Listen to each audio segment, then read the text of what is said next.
Baik, mari kita berdoa. Bapa yang baik, kami bersyukur kepadamu. Di pagi ini kami ada di Indonesia, boleh dapat kesempatan yang luar biasa. Saudara dari Amerika juga hadir, berkati mereka. Roh Kudus, Engkau bekerja di antara kami, khususnya kami bergabung di Zoom ini, di Facebook, Instagram, untuk kami belajar mengenal isi hati Tuhan lebih baik lagi. Roh Kudus mengurapi kami, dan kehendak-Mu yang terbaik terjadi buat kami. Dalam nama Tuhan Yesus. Amin. Shalom, selamat pagi semua rekan-rekan hamba Tuhan, murid-murid Tuhan Yesus yang berbahagia. Terima kasih, saya sapa dulu Bapak Aritonang Horas Amang. Ya, karena Pak Aritonang ini menghubungi saya beberapa saat yang lalu, walaupun belum pernah ketemu ini rasanya. Baik, ya. Kita akan belajar. Saya siapkan rekaman saya dulu. Puji Tuhan. Tema kita hari ini cukup panjang, ya. Nah, saya akan coba menguraikan dengan singkat, ya. Beberapa prinsip yang kita harus pelajari bersama-sama. Bentar ya. Supaya saya tidak salah, saya akan baca dengan benar. Bentar. Oke. Saya mengikuti tema yang ada. Baik, sebentar.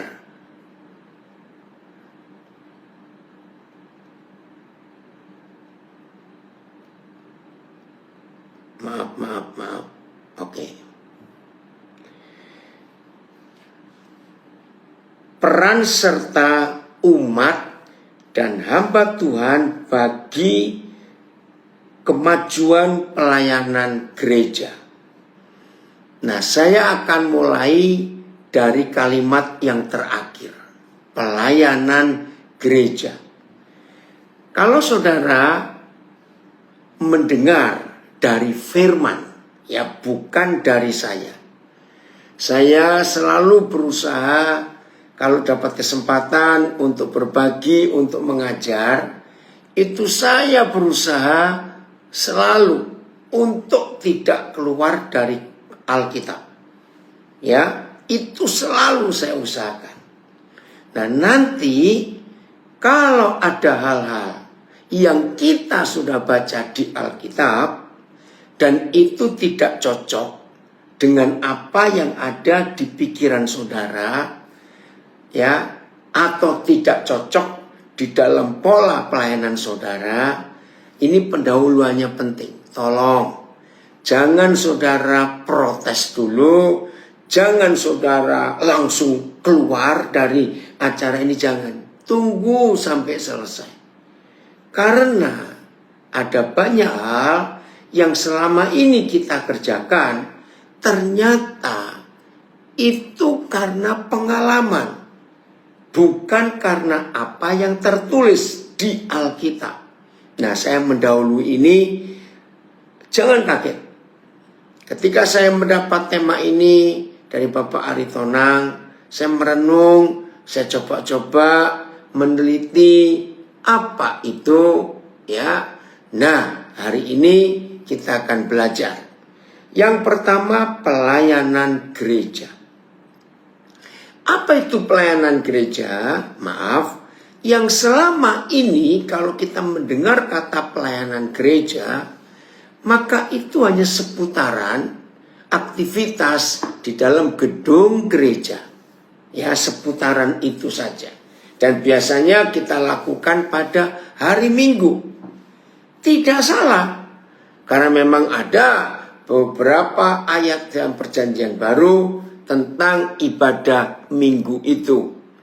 Tapi kita lupa ada pelayanan gereja yang justru para hamba Tuhan dan umat Tuhan meninggalkannya. Baik, kita baca dulu Yesaya 49 ayat yang ke-6.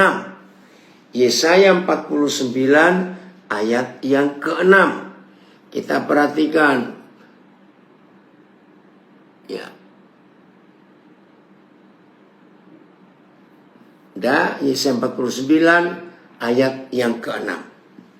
Saudara, Yesaya itu ada 800 tahun sebelum Tuhan Yesus. Nah, firman ini kalau saudara membaca judulnya ya di Alkitab saudara, judul besar pasal 49 sampai pasal 55, ya, judul besarnya tentang hamba Tuhan. Siapa itu? Tuhan Yesus. Jadi Yesaya 49 sampai Yesaya 55 itu detail, rinci pelayanan Tuhan Yesus. Dan kita semua tahu sampai di pasal 53, wow, itu paling dahsyat. Sebab disitulah penderitaan Tuhan Yesus dalam penyiksaan di pengadilan di pengadilan para imam Kayafas yang mimpin, dan di pengadilan kerajaan Romawi dipimpin Pilatus. Kita melihat penderitaannya. Itu Yesaya 53. Lalu ada judul kecil, Yesaya 49 perikop yang pertama. Ini judulnya keselamatan terang bagi bangsa-bangsa. Jadi Yesaya 49 ayat 6 yang kita akan baca sekarang ini tentang Tuhan Yesus. Sebelum dia datang, 800 tahun sebelum dia datang, Bapa di surga, saya pakai kata bahasa Jawa dulu, sudah wanti-wanti, sudah memperingatkan, sudah memberi warning. Terlalu sedikit bagimu, Yesus, hanya untuk menjadi hambaku. Perhatikan, terlalu sedikit bagimu, Yesus. Ini Bapa Yahweh yang berkata. Padahal orangnya belum ada, tapi ini nubuat. Terlalu sedikit bagimu, Yesus. Ya, saya pakai terjemahan bebas dulu. Apabila engkau sudah sampai ke dunia, menjadi hambaku, tapi pelayananmu, aktivitasmu, itu hanya untuk menegakkan suku-suku Yakub dan mengembalikan orang-orang Israel yang masih terpelihara. Jelas, wanti-wanti, warning, peringatan dari Bapa di surga kepada Yesus. Waktu itu masih anak tunggalnya. Terlalu sedikit. Ayo kita teliti siapa itu suku-suku Yakub di zaman perjanjian baru. Jelas orang Kristen, murid-murid Tuhan Yesus. Siapa itu orang-orang Israel yang masih terpelihara? Yaitu semua kita yang sudah aman di dalam kandang keselamatan. Ya, kita bisa berkata kandang itu gereja. Kita sudah diselamatkan. Kita masih terpelihara. Saudara, ini peringatan. Nah, kata tetapi saya ganti. Padahal, ini loh, aku Bapa di surga akan membuat engkau, Yesus, menjadi terang. Phil, naik lagi, Phil. Menjadi terang bagi bangsa-bangsa. Supaya keselamatan yang daripadaku sampai ke ujung bumi. Ayetea ada kata ini. Dia berkata, terlalu ringan bagimu, enteng, untuk menjadi hamba bagiku, untuk membangkitkan suku-suku Yakub, sudah Kristen, murid Yesus, dan untuk membawa kembali orang-orang Israel yang masih terpelihara. Jadi saudara dan saya, Kalau dari Minggu, Senin, Selasa, Rabu, Kamis, Jumat, Sabtu, balik Minggu, yang kita layani adalah suku-suku Yakub dan orang-orang Israel yang masih terpelihara. Bagi Bapa di surga yang memanggil kita menjadi rekan sekerjanya, maka kesibukan kita yang begitu padatnya minggu sampai ketemu minggu, tapi putar-putar hanya untuk yang sudah selamat,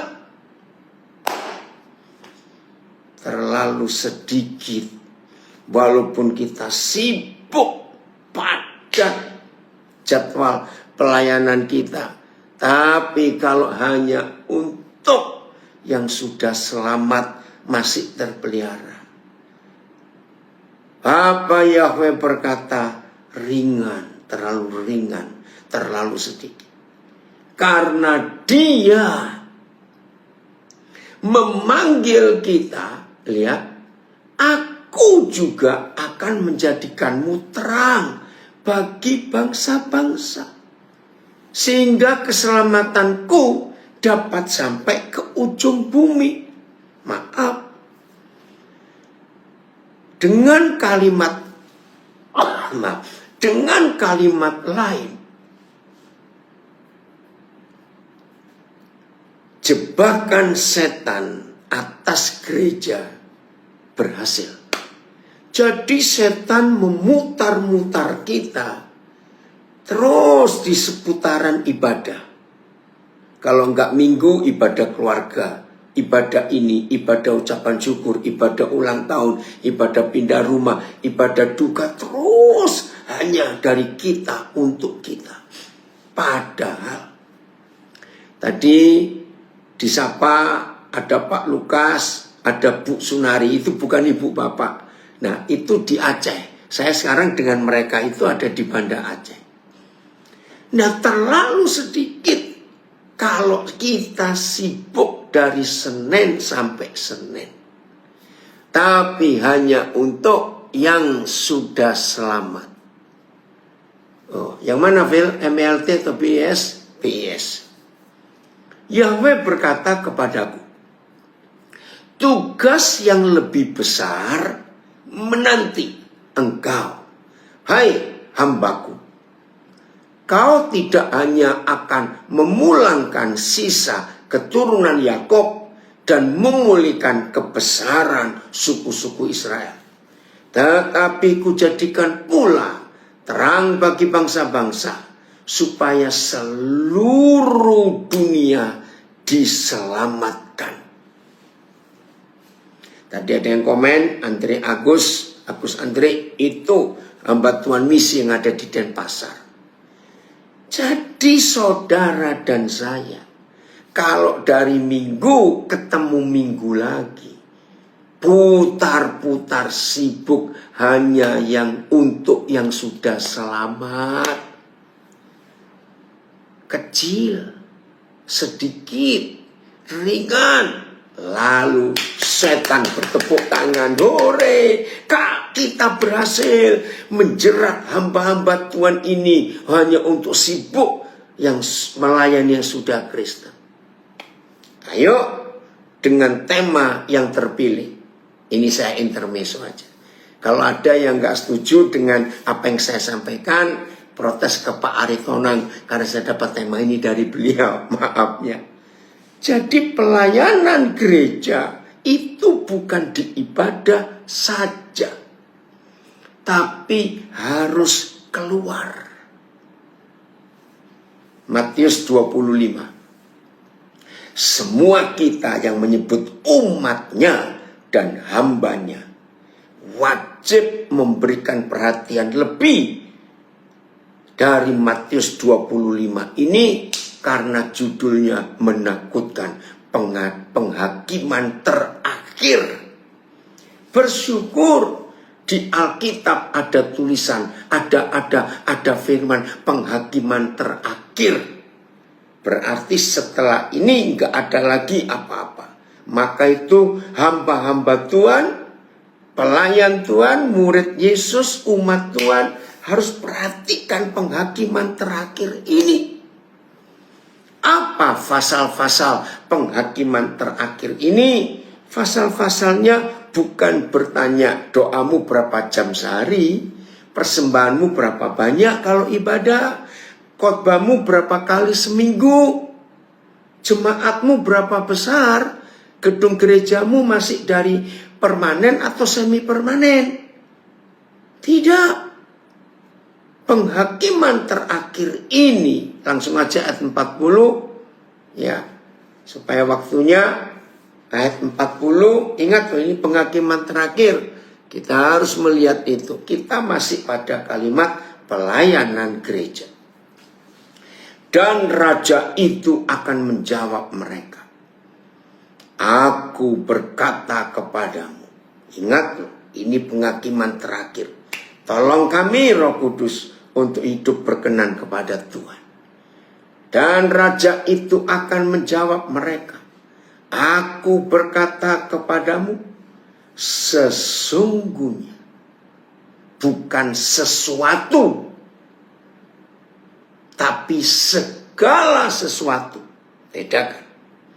Sesungguhnya segala sesuatu yang kamu lakukan untuk salah seorang dari saudaraku yang paling hina ini, kamu telah melakukannya untuk aku. Karena semua kita yang bergabung sekarang adalah hamba-hamba Tuhan, saya tidak perlu membaca lengkap perikop penghakiman terakhir. Semua kita tahu. Para domba dan para kambing protes.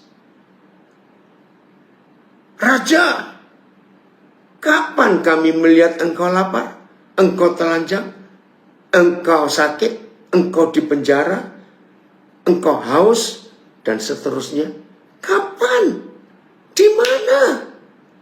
Nggak mungkin raja telanjang, miskin, sakit, di penjara, haus, lapar. Nggak mungkin. Maka ayat 40 adalah jawabannya. Segala sesuatu yang kamu lakukan untuk salah seorang saja, satu-satu dulu, dari saudaraku yang paling hina ini, kamu telah melakukannya untuk aku. Mari kita jujur. Di mana sih kita, umatnya dan hamba-hambanya, bisa menemukan saudara-saudara Yesus yang paling hina itu? Di mana? Setuju nggak kalau saya jawab? Kalau saudara setuju, tolong tulis di Instagram, Facebook, dan Zoom ini. Percaya nggak saudara-saudara yang paling saudara-saudara Yesus yang paling hina itu tidak ada di dalam ibadah kita? Sebab semua kita yang sudah di dalam kandang keselamatan, istilah saya karena kita ini domba, Yesus gembala. Semua kita yang sudah ada di dalam gereja, yang sudah ada di dalam kandang keselamatan, kita ini mulia, bukan hina. Sebab kita sudah ditebus dengan harga yang tak ternilai. Berarti, itu Pak Hendri Darmawan baru nulis, berarti saudara-saudara Yesus yang paling hina itu justru adanya di luar gereja. Maka itu pertanyaan penting buat kita, umatnya dan hamba-hambanya. Begini penghakiman terakhir. Kapan terakhir kali? Ini pertanyaan raja, segala raja kepada kita. Kapan terakhir kali kamu melawat dan merawat orang-orang susah, orang-orang menderita yang belum percaya dan belum kenal aku? Kapan terakhir kali? Percayalah saudara, gembala agung kita, raja segala raja, Tuhan segala Tuhan, itu nggak pernah tanya, kamu khotbah terakhir kapan? Kamu dapat persembahan berapa? Kamu doa berapa jam? Enggak. Ini pertanyaan raja segala raja itu. Kapan? kamu merawat, melawat saudara-saudara yang paling hina itu. Jadi kalau saudara merasa hebat, sibuk pelayanan dari minggu sampai ketemu minggu, tapi yang dilayani hanya yang sudah terpelihara dan sudah selamat, kecil, ringan, terlalu sedikit. Satu-satunya, Jonas, terima kasih kamu hadir. Nanti Papa tanggal 31 Oktober ada di Manado. Satu-satunya ayat di dalam perjanjian baru. Dengar ya. Satu-satunya ayat dalam perjanjian baru yang menjelaskan apa itu kehendak Tuhan. Saya percaya semua kita ingat doa Yesus di Getsemani. Sampai berkeringat darah. Doanya cuma satu. Bukan kenapa gedung gerejaku gak jadi-jadi Tuhan. Kenapa jemaat ini gak bertambah. Lalu ada yang konyol lagi di dalam gereja. Karena saya melihat sendiri beberapa kali. Gak cuma sekali, 2 kali. Karena kebiasaan saya berusaha kalau datang di ibadah paling tidak 10 menit sebelum mulai saya harus ada. Nah itu beberapa kali saya melihat, maaf ya, melihat langsung ada jemaat yang keliling di kursi-kursi yang masih kosong, di bangku gereja masih kosong sebelum ibadah. Terus saya itu pertama itu nggak ngerti, ini kenapa mereka pegang-pegang kursi itu. Taunya itu perintah gembala. Kenapa suara apa itu yang di Zoom? Ternyata itu perintah gembala ya, supaya didoakan oleh para pendoa. Tuhan penuhi kursi-kursi kosong ini. Oh Tuhan kirim orang-orang untuk datang. Lah itu kan salah. Perintahnya sebelum dia naik ke surga, pergilah kamu ke seluruh dunia, beritakan Injil itu bagi semua bangsa supaya mengajarkan mereka ya untuk mengikuti semua ajaran itu. Nah, yang memberi perintah kepada kita untuk pergi dan yang memberi perintah mau datang untuk ngecek kita. Ternyata kita yang diberi perintah, merintah balik yang memberi perintah. Tuhan kirimkan orang-orang. Apa enggak pusing Tuhan ini? Lalu setan yang tertawa karena lihat kebodohan kita. Kita disuruh pergi, malah kita minta yang nyuruh kita suruh datangkan orang. Itu kan ngawur, maaf. Pendoa-pendoa syafaat di gereja itu kencang kalau doa. Tuhan kirimkan jiwa-jiwa. Oh Tuhan selamatkan tetangga saya. Oh Tuhan selamatkan. Itu doa yang 1.000.000% salah. Kita yang disuruh Tuhan menyelamatkan, bukan minta Tuhan menyelamatkan mereka.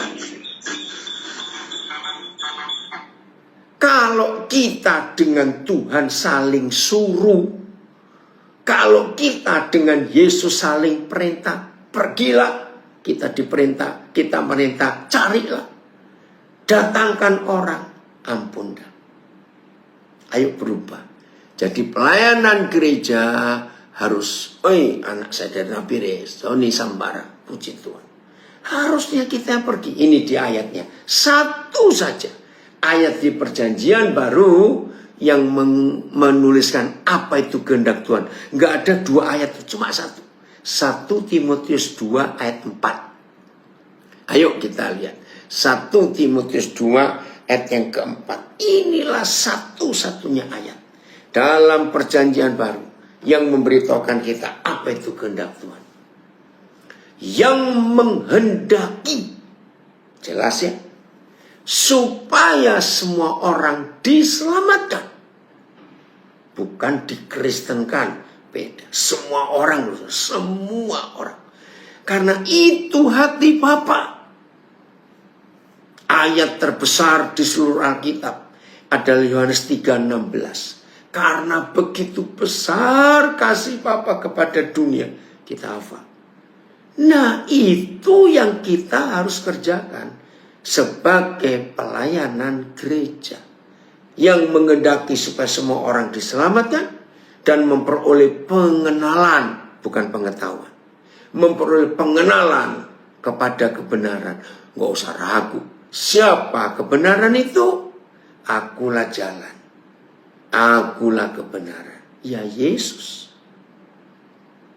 TSI.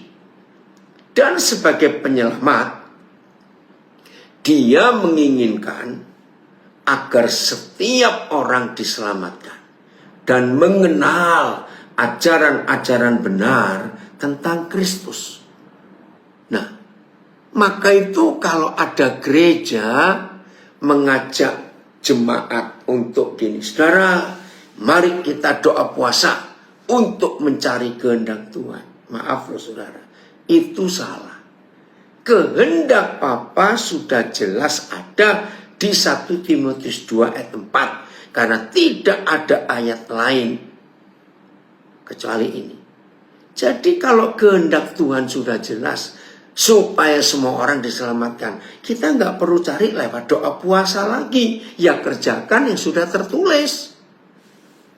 Ini yang Tuhan minta dari kita. Jadi pelayanan gereja itu bukan dari kita untuk kita, tetapi kita keluar dari zona nyaman kita, lalu kita pergi keluar dari gedung gereja mencari yang belum diselamatkan.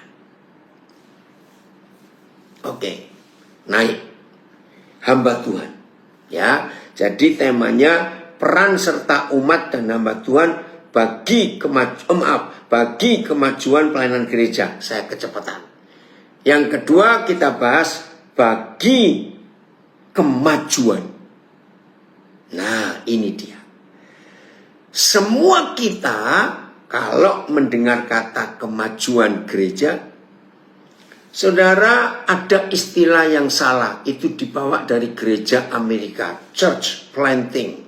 Penanaman gereja itu nggak ada di Alkitab. Yang ada adalah penanaman Injil. Ya, gospel planting, bukan church planting, bukan pelayanan gereja. Maaf, penanaman gereja.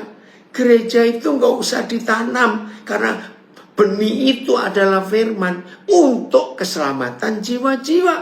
Kan begitu Matius 13. Tuhan Yesus memberi perumpamaan seorang penabur. Betul nggak? Dan yang ditabur itu benih firman di tanah hidup manusia.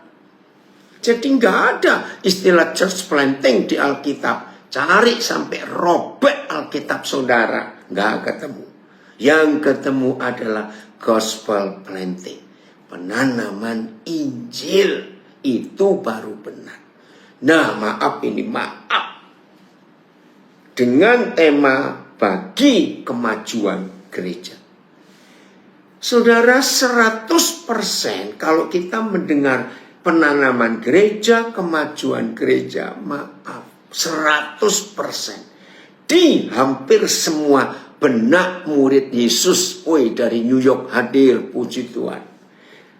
Dari semua pikiran kita kalau mendengar kata penanaman gereja, church planting, mendengar kata kemajuan gereja, yang muncul itu cuma dua. Satu, jemaat tambah atau tidak. Dua, renovasi gedung gereja kita bagaimana? Maaf. Nah, itu konsep yang salah. Konsep yang salah. Kemajuan gereja, bagi kemajuan gereja, itu tidak pernah dinilai oleh yang punya gereja. Semua kita setuju bukan? Kalau saya katakan yang punya gereja pasti Tuhan Yesus dong. Karena itu gerejanya. Dia berkata, gereja yang dibangun di atas batu karang ini tidak ada kuasa neraka bisa menelannya, bisa menghancurkannya. Kata menelan itu bagus. Karena ini si ular tua itu. Nah, jadi ada gereja yang milik Tuhan Yesus, maaf, dan ada gereja yang milik sinode. Ini masih lumayan kalau milik sinode, maaf. Tetapi tidak sedikit ada gereja milik pendetanya, milik gembalanya. Nah, biasanya gereja-gereja dimiliki oleh pribadi. Wah, yang punya gereja ini selalu merasa tidak aman. Kalau di dekat dia ada gereja baru dibuka, wih, akan panik. Maaf ya, jangan tersinggung. Gampang kok. Kalau ada yang tersinggung mendengar ini, yaitu orang yang gitu saja. Ayo berubah. Selama gereja milik Tuhan Yesus, maka kemajuannya cuma satu yang dinilai. Berapa banyak orang diselamatkan. Bukan berapa banyak orang yang jadi anggota gerejamu. Tapi ketika gereja itu dimiliki oleh pribadi si gembala, maka yang muncul rasa tidak aman. Kalau ada gereja baru buka di sebelahnya atau di sekitarnya, maaf. Ayo berubah, saudara. Dan biasanya gereja yang milik pribadi ini, kalau si pemilik dipanggil Tuhan, maka langsung yang naik tahta pangeran atau menantunya. Maaf. Jadi masih lumayan kalau gereja itu milik sinode. Masih lumayan. Sedih, saudara. Hari-hari ini gereja Indonesia berduka. Karena ada satu gereja aliran Pentakosta yang cukup besar di Indonesia sedang ribut besar. Ngeri. Ayo kita bertobat. Gereja ini milik siapa? Kalau milik Tuhan Yesus, kita tenang saja. Nggak usah panik. Karena gereja yang milik Tuhan Yesus itu nggak bisa ditelan oleh neraka. Akan tetap ada. Oh, puji Tuhan. Lanjut, ya. Lanjut. Setelah sadar gereja itu milik Tuhan, maka kita tidak boleh merasa itu milik kita. Lalu tema berikut, hamba Tuhan. Ya, tema berikut itu hamba Tuhan. Nah, siapa itu hamba Tuhan? Selama ini baru saya ketemu satu ayat ya di dalam perjanjian baru yang definisi hamba Tuhan itu jelas sekali. Lukas 1 ayat 38. Ini hamba Tuhan. Lukas 1 38. Nah, saudara dan saya yang menyebut diri hamba Tuhan harus ya mengacu pada ayat ini, tidak boleh ke yang lain-lain. Siapa itu hamba Tuhan? Seorang hamba Tuhan tidak dinilai jasnya merek apa, buatan mana. Maaf. Seorang hamba Tuhan tidak dinilai gelarnya apa, sekolah teologi di mana, enggak. Seorang hamba Tuhan tidak dinilai dengan berapa besar gedung gerejanya, berapa besar jemaatnya, tidak. Seorang hamba Tuhan tidak dinilai berapa banyak persembahannya. Dari tahun lalu, setengah tahun ini meningkat atau tidak, ampun dan tidak. Ini dia. Kata Maria, sesungguhnya aku ini adalah hamba Tuhan. Apa definisinya? Maria melanjutkan. Jadilah padaku menurut perkataanmu itu. Wih, keren. Jadi hamba Tuhan itu selalu punya kata pendek. Ya Tuhan. Itu hamba Tuhan. Saudara ingat gak? Maria ngomong begini. Kita baca ringan. Sesungguhnya aku ini adalah hamba Tuhan. Jadilah padaku menurut perkataan itu. Enteng. Ayo kita periksa. Kalau kita Maria dan hidup di zaman itu, tahu nggak arti kata jadilah padaku menurut perkataanmu itu? Artinya kita mati dirajam batu. Betul, nggak enteng ini. Tapi Maria luar biasa, ada komen. Betul, sayang sekali banyak yang dihitung dari tambah jemaat baru saja. Bahkan cuma pindahan gereja lain, bukan jiwa yang betul baru diselamatkan. Ini mengerikan. Maka itu data di semua kantor pembimas Kristen Protestan di semua provinsi di Indonesia. Itu datanya menyedihkan. Apa itu? Jumlah gedung gereja itu bertambah banyak. Tapi jumlah umat tidak bertambah. Nah kok aneh? Nggak aneh. Itu perpindahan. Karena 90% lebih orang Kristen itu seperti orang sedang kuliner. Keliling. Wih, ada gereja baru. Maaf ya. Maka kata orang-orang Kristen yang kulineran ini berkata, ayo kita coba. Khotbahnya bagus atau tidak. Musiknya indah atau tidak. Gedungnya bagus atau tidak. AC-nya dingin atau panas. Kursinya bagaimana, maaf. Maka itu jumlah gedung gereja bertambah secara statistik. Tapi jumlah umat tidak bertambah. Karena model orang Kristen yang bukan murid Yesus. Cuma keliling-keliling gereja. Yang penting Tuhan, aku tiap minggu sudah setor muka. Dan ini persembahanku. Sisa waktu lain jangan diurus, itu urusanku. Kan kurang ajar ini. Karena konsep yang salah. Ayo kita bertobat. Nah, jadi hamba Tuhan itu definisinya jelas. Jadilah kepadaku menurut perkataanmu itu. Yohanes 12 ayat 26. Ini hamba Tuhan. Yohanes 12 ayat 26. Ya. Ingat dari awal tadi saya katakan, saya berusaha kalau mengajar selalu dari Alkitab. Saya takut kalau sampai keluar dari firman. Barang siapa melayani aku, Yesus. Ini hamba Tuhan. Ia harus. Tidak ada pilihan. Harus. Saudara, saya akan tunjukkan satu lagi pribadi selain Maria. Abram. Ya. Buat saya, Abram belum sebelum Abraham ya. Buat saya, Abram dan Maria ini figur sentral untuk perjanjian lama Abram, untuk perjanjian baru Maria. Kalau tidak ada dua pribadi ini, tidak ada kebenaran yang tertulis dan tidak ada juru selamat yang lain. Betul ya? Abram dan Maria. Ternyata Yahweh Tuhan memilih dua saudara kita ini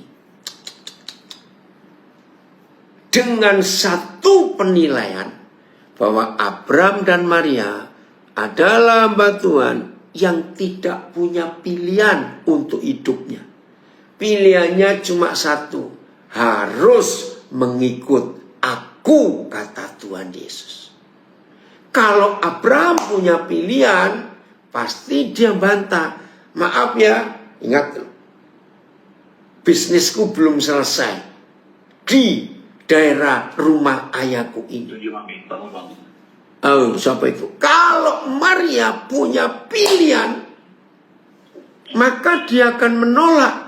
Maaf, Gabriel, aku belum menikah. Mungkin kalau aku sudah menikah, aku mau. Karena Abram tidak punya pilihan, lahirlah bangsa besar yang ada sampai hari ini, Israel. Dan dari Israel lahirlah juru selamat. Dari Maria yang gak punya pilihan, harus mengikut Yesus, lahirlah juru selamat. Aduh, ini ada yang komen lagi. Tetapi kebanyakan hamba Tuhan mintanya dilayani, bukannya melayani. Ini dari yang komen. Oke, lanjut Phil. Masih ayat itu, Yohanes 12 ayat 26. Wah, ini indah, saya minum dulu ya.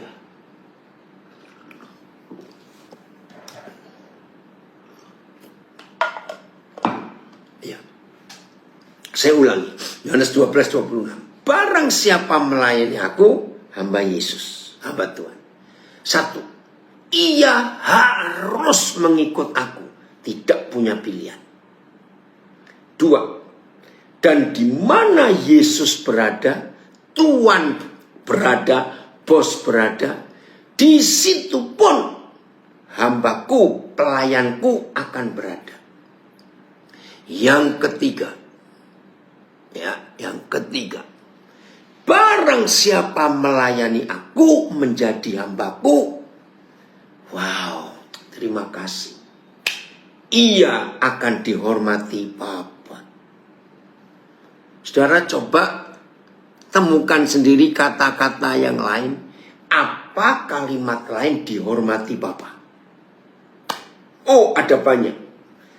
Saya menemukan dalam istilah Jawa, hamba Tuhan yang dihormati oleh Yahweh Tuhan pencipta alam semesta, bahasa Jawa.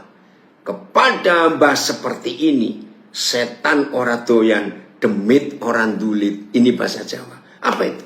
Kalau saudara dan saya sadar bahwa saya dan saudara adalah hamba Tuhan yang dihormati oleh Bapa, maka setan nggak suka kita. Dan setan-setan kecil nggak bisa nyentuh kita. Karena dihormati Bapa. Jadi punya jaminan yang luar biasa. Bukan jaminan surat tugas organisasi. Kalau itu setan nggak bisa baca.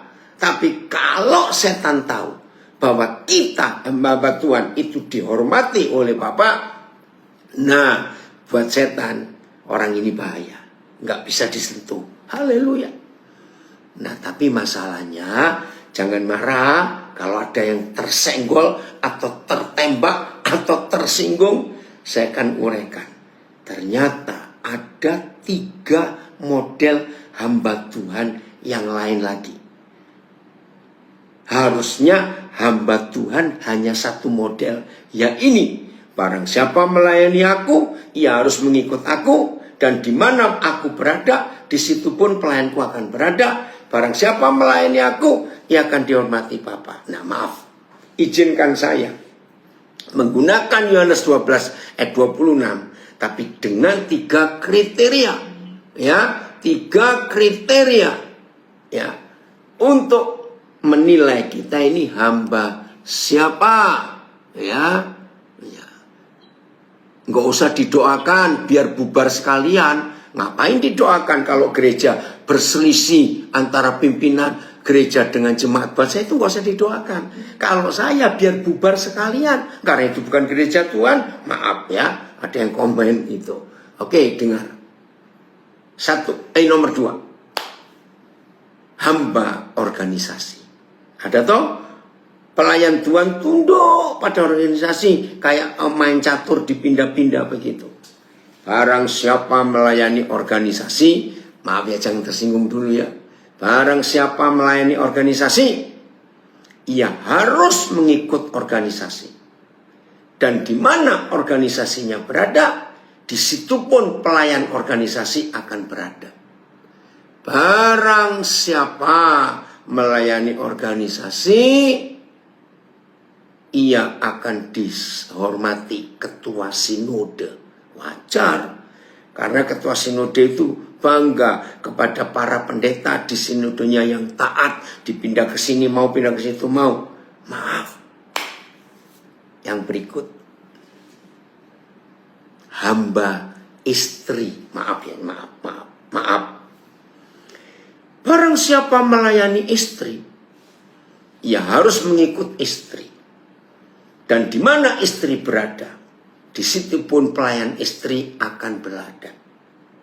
Ada loh hamba Tuhan yang takut istri, jadi istrinya lebih dominan daripada suaminya. Maaf.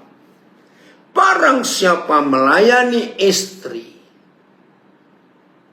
ia akan dihormati bapak mertua. Otomatis itu.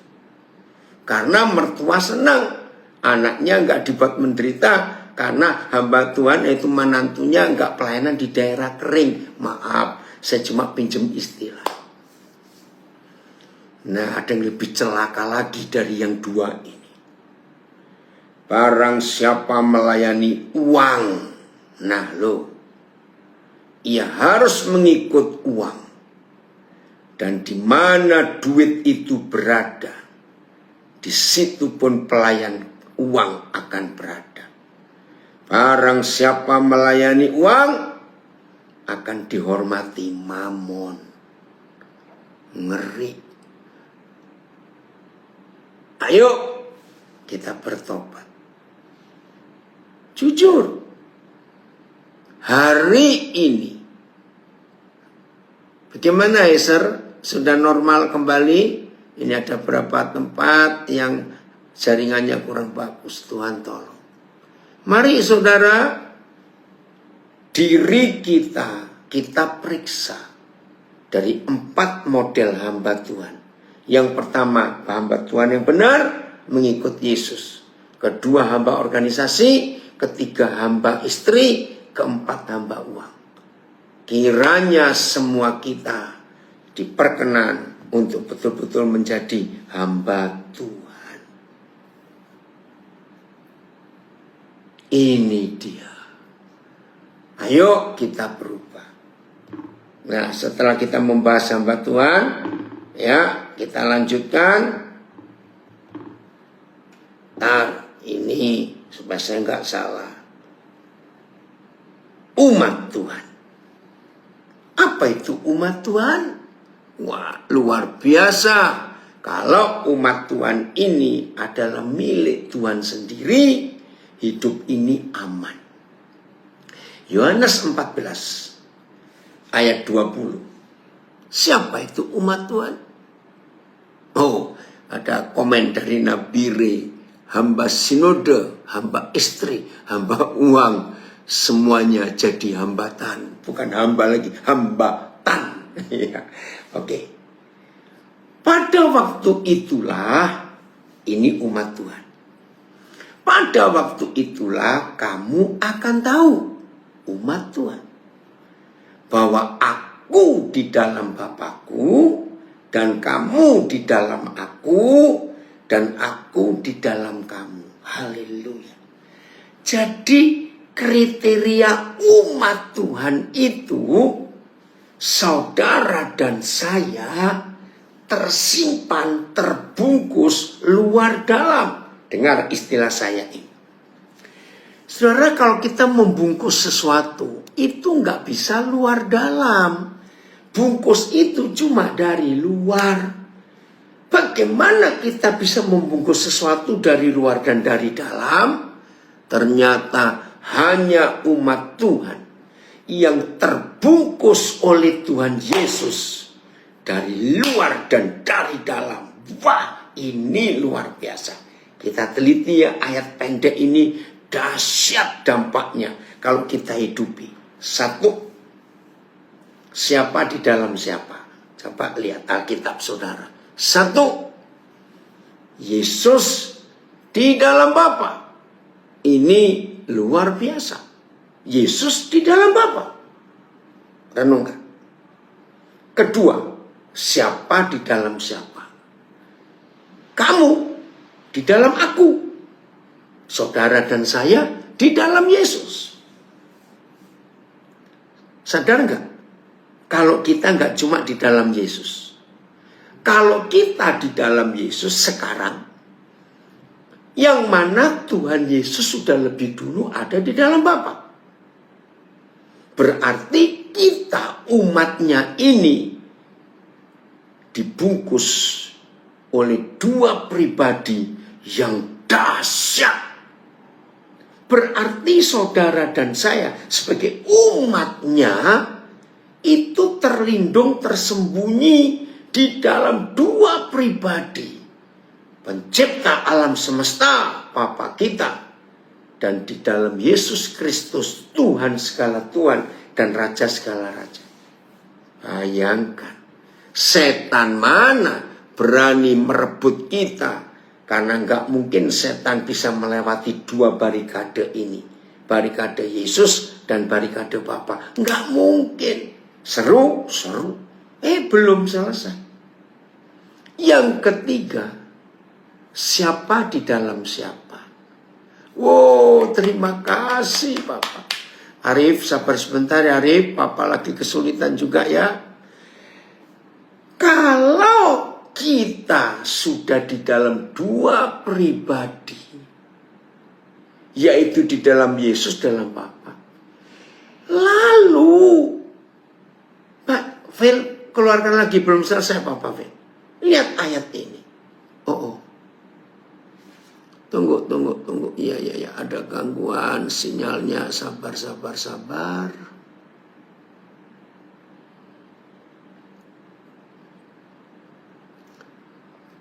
Bentar ya.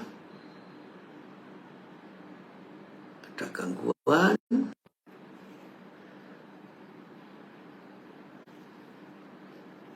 Recording in progress.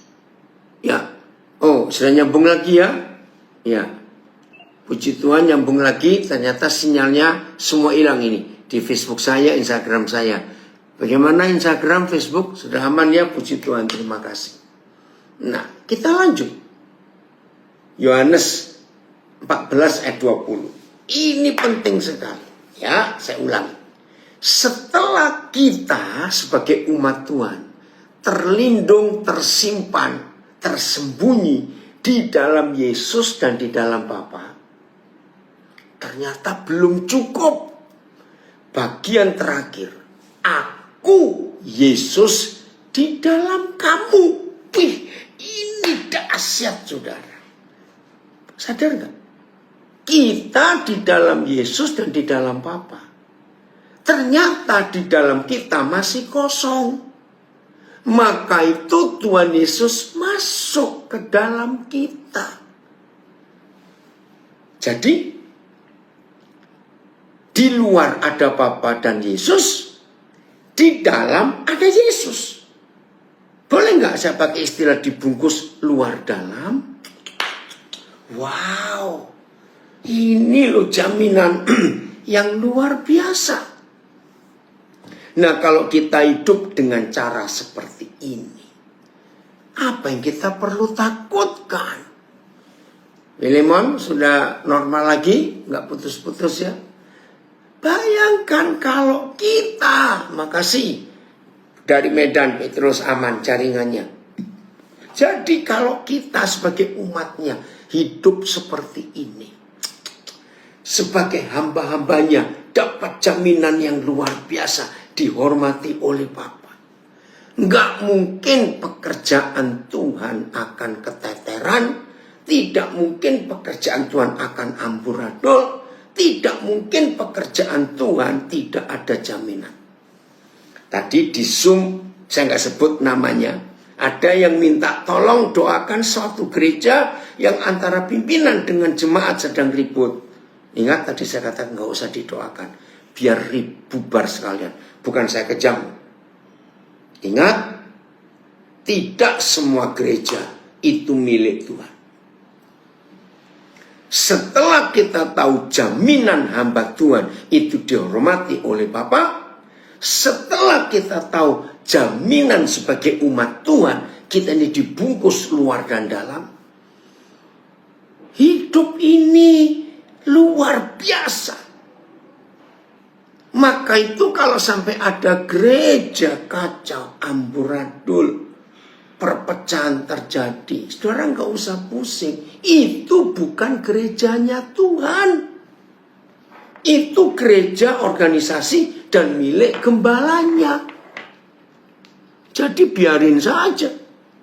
Kalau gereja Tuhan, ingat loh, Tuhan Yesus sendiri pernah berkata, di ayat mana itu ya? Wah, ini kok IG-nya hilang lagi. Tuhan tolong. Ya, sebentar. IG sempat hilang. Di ayat mana yang Yesus berkata, gerejaku yang dibangun di atas batu karang ini, alam maut pun tidak sanggup menelannya. Coba tolong carikan. Saya lupa ayatnya di mana. Filipus, kalau ketemu. Betul tidak, saudara? Jadi gereja Tuhan itu akan kokoh, aman, karena terlindung luar dalam. Tapi gereja yang milik pribadi, bukan milik Tuhan Yesus, nah itu ancaman. Terima kasih. Ya, Matius 16 ayat 18. Dan aku pun berkata kepadamu, engkau adalah Petrus, dan di atas batu karang ini aku akan mendirikan jemaatku, dan alam maut tidak akan menguasainya. Coba terjemahan lama, ini saya ingat ya, terjemahan lama Usamaya mengalahkannya. Ayat, dan aku juga mengatakan kepadamu bahwa kamu adalah Petrus, dan di atas batu ini aku akan membangun gerejaku, dan gerbang-gerbang Hades tidak akan menguasainya. Nah, jadi gampang kok saudara, kita menilai gereja di akhir zaman ini gampang. Gereja yang penuh intrik, gereja yang penuh kekacauan, itu bukan milik Tuhan Yesus. Itu milik organisasi atau milik pribadi si gembala. Maka itu ribut terus, nggak ada jaminan. Tapi gereja yang milik Tuhan, jaminannya jelas. Nah, kalau kita hidup seperti ini, maka gereja akan punya dampak yang besar. Ayat terakhir, Wahyu 21. Ayat 3 dan 4. Gereja yang milik Tuhan, dampaknya ke masyarakat itu jelas. Tapi gereja yang milik pribadi, dampaknya hanya untuk mereka sendiri. Masyarakat nggak dapat apa-apa, karena itu dipertahankan. Uangnya aja nggak bisa keluar, semuanya ke dalam. Wahyu 21 ayat 3. Lalu aku mendengar suara yang nyaring dari takhta itu berkata, lihatlah. Saya ganti ya. Gereja Tuhan. Boleh toh? Kemah Tuhan diganti gereja Tuhan. Lihatlah. Gereja Tuhan ada di tengah-tengah manusia. Ya. Arti di tengah-tengah itu apa? Membaur dengan masyarakat. Gereja nggak boleh tertutup. Gereja nggak boleh eksklusif. Membaur, menyatu dengan manusia, di tengah-tengah manusia. Lalu apa yang terjadi? Ia, Yahweh Tuhan, akan diam bersama-sama dengan mereka. Saya terjemahkan kalimat ini, ternyata Tuhan itu nggak betah di surga. Tuhan itu lebih kerasan, lebih betah tinggal di dunia karena ada yang dia cintai, yaitu umat manusia. Wih, keren sekali ini ayat. Betul ya saudara? Karena Tuhan itu sayang manusia, maka itu dia pindah dari surga ke dunia, dan ia akan diam bersama-sama dengan mereka. Lalu mereka, umat manusia, akan menjadi umatnya. Dan diulang lagi, ia akan jadi Tuhan mereka. Apa itu arti kata Tuhan menjadi Tuhannya umat manusia? Dilindungi, diselamatkan, diberkati. Wah, semuanya lah. Maka itu hasil gereja yang berasal dari takhta surga. Ayat 4. Di mana ada gereja yang benar, yang pemiliknya adalah Tuhan Yesus Kristus, hanya satu cirinya, hanya satu tandanya, hanya satu kriterianya. Dan Yesus Tuhan yang ada di dalam gereja, yang sudah membaur dengan manusia itu, akan menghapus air mata dari mata mereka, dan maut tidak akan ada lagi. Tidak akan ada lagi perkabungan atau ratap tangis atau duka cita. Sebab segala sesuatu. Oke, kalau ini ada Amang Manurung tanya, saya dari organisasi gereja apa?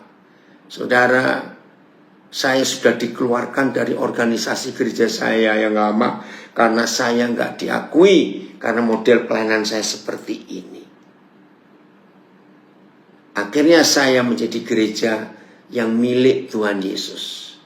Jadi saya Amang Manurung, saya bergerak di pelayanan pendidikan. Itu gereja saya. Jadi organisasi saya itu organisasi sekolah. Saya mendirikan sekolah berpola asrama dan itu jadi gereja buat saya. Sampai hari ini gereja saya ada di mana-mana. Saya ada di Aceh, Banda Aceh sekarang tidak diundang oleh 1-2 gereja. Saya diundang, saya datang karena saya punya komunitas di Aceh untuk menjadi berkat buat saudara kita. Ya, besok pagi kami ke Medan. Ada komunitas lagi. Dari Medan kami ke Eknopan, dari situ kami ke Siantar, mutar lagi saya nggak tahu kemana. Lalu tanggal 17-nya saya sampai di Brisbane, Australia.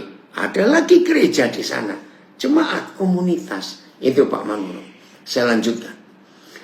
Jadi di mana ada gerejanya Tuhan Yesus, maka seluruh warga, seluruh umat manusia di sekitar gereja Yesus itu ada, maka mereka tidak bisa menangis lagi. Aduh, ini sangat manusiawi. Aduh, kalau saudara dan saya adalah gerejanya Tuhan Yesus, pasti semua orang yang jumpa kita nggak akan bisa menangis lagi. Keren ya? Nah, ayat ini yang saya pegang sejak tahun 70-an yang lalu, bahwa kalau saya sampai ke suatu tempat yang baru, saya nggak akan cari gedung untuk disewa, saya nggak akan cari tanah untuk bangun gedung gereja, tidak. Setiap kali saya sampai di tempat yang baru, saya selalu mencari data dulu. Apa yang membuat orang-orang di sini itu menangis? Setelah saya tahu penyebab mereka menangis, maka saya datang untuk menghapus air mata mereka. Maka itu ketika Roh Kudus menyuruh saya untuk ke Papua, saya nggak langsung bangun gereja. Saya cari data, kenapa sih orang-orang Papua ini nangis? Bukankah mereka tinggal di tanah yang paling kaya sedunia? Saudara, Papua itu satu-satunya pulau yang terkaya sedunia. Tidak ada pulau lain dan tidak ada tempat lain di dunia selain Papua yang kekayaannya luar biasa. Tapi kenapa orangnya miskin? Kenapa tertinggal? Nah, tangisan mereka saya datang untuk saya hapus. Ternyata mereka sangat membutuhkan pendidikan yang luar biasa. Nah, itu dia. Jadi ayo gereja Tuhan, mulai hari ini saudara dan saya selalu mencari orang dimanapun kita diutus Tuhan Yesus. Itu tadi, layani saudara-saudaraku yang paling hina itu, buat mereka tidak menangis lagi. Tuhan Yesus memberkati kita semuanya. Ya, renungkan firman ini. Ayo, ini ada komen dari Banda Aceh. Ya, betul, ini komennya. Setuju, gereja tanpa tembok, gerakan tanpa tembok. Ayo, kita kemana-mana. Ya, terima kasih kepada Amang Aritonang dengan timnya yang mengundang saya untuk boleh berbagi ya pagi ini. Lakukan kebenaran ini. Pasti dunia akan diselamatkan. Tuhan Yesus memberkati kita semuanya.